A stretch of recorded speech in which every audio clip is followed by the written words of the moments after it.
Good afternoon. My name is Don Quixote, and we are here on Mad Scientists Are Us, filming from an undisclosed location. With me today, I have Bob the Agent and the Agent Bob. We're here to discuss a very interesting subject involving DNA methylation and aging. Join us if you dare.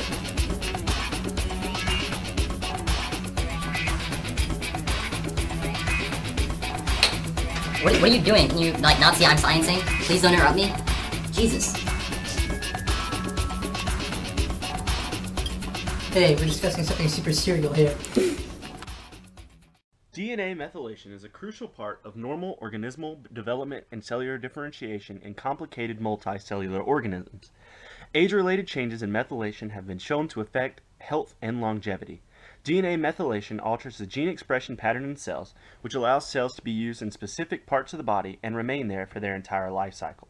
In other words, this process tells a liver cell that it is a liver cell and that it should be a liver cell forever. Methylation is formed by the addition of a methyl group to a particular carbon on a gene. This allows or takes away that reaction site's expression. These methyl groups attach at CpG sites, where a guanine and cytosine exist in succession on a strand of DNA. In Biology 1510, we are currently learning about traits that can be inherited from the parent and passed down to offspring. One of these is sex-linked traits. Sex-linked traits are inherited from the X chromosome. Since females inherit one X chromosome from each parent, dominant and recessive phenotypes are possible. This allows for a wider study of methylation techniques linked to genetic variation. Variations in DNA methylation are caused by differentially methylated regions. Genetic encoding describes what methyl group to use in order to suppress or allow a particular gene function. These differentially methylated groups can determine everything from cell function to longevity in the host. Methylation is studied by epigeneticists. Epigenetics is the study of the changes in gene expression without a change in DNA structure. This is essentially a change in phenotype without a change in genotype.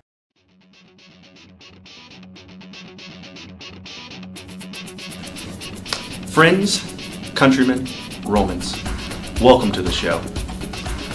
Bob the Agent, I hear that you have a great insight into the methodology by which this experiment about methylation and aging was produced. Please let me know what you know. Thank you, I'll be glad to. In this study, we researched on females because the trait has to be sex-linked. From the study, we had 172 female twins. 33 of them were fraternal twins, 43 were identical, and 20 were the singletons. Surveys were performed to record the phenotypes of all the females. Some measurements were required, such as blood pressure, lung function, white blood cell count, and cholesterol. This was obtained all through a questionnaire. By using these principles component analysis, or PCA for short, the researchers were able to find probe sites on the chromosomes.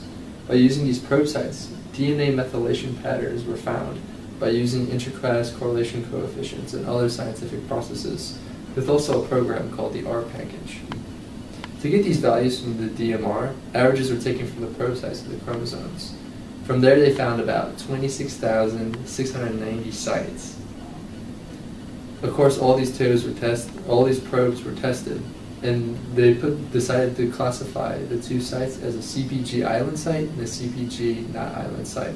Those that fit the probe were in the CpG island site, those that didn't, of course, were not included. The end result, 11,299 were considered part of the island, and 15,391 were not. Thank you, Bob the Agent. Now, the Agent Bob, I hear that you are the existing expert on the results section. Now, please share that with us. No problem, Don Quixote. As a matter of fact, we can take a look at these two figures here that I've got. Figure 1a shows that DNA methylation patterns have a higher level of correlation in monozygotic twins than in dizygotic twins or in singletons. This is most likely due to the fact that monozygotic twins can't come from the same gamete, whereas dizygotic twins and singletons come from different gametes. Figure 2b shows that as DNA methylation increases, levels of LDL, or low-density lipids, increase as well. LDL can also be referred to as bad cholesterol. In this study, the scientists identified methylation changes associated with chronological age and aging-related phenotypes. DNA methylation plays an important role in tissue differentiation and development. There is a high possibility that the timing of the establishment of these differential methylation patterns occur prior to tissue differentiation and continue to become more distinct over time. Additionally, they found that age-related changes in methylation occur throughout life. However, the timing of the initial trigger at each CPG site is still unclear. All in all, this study adds to the literature present that emphasize varying factors that affect aging.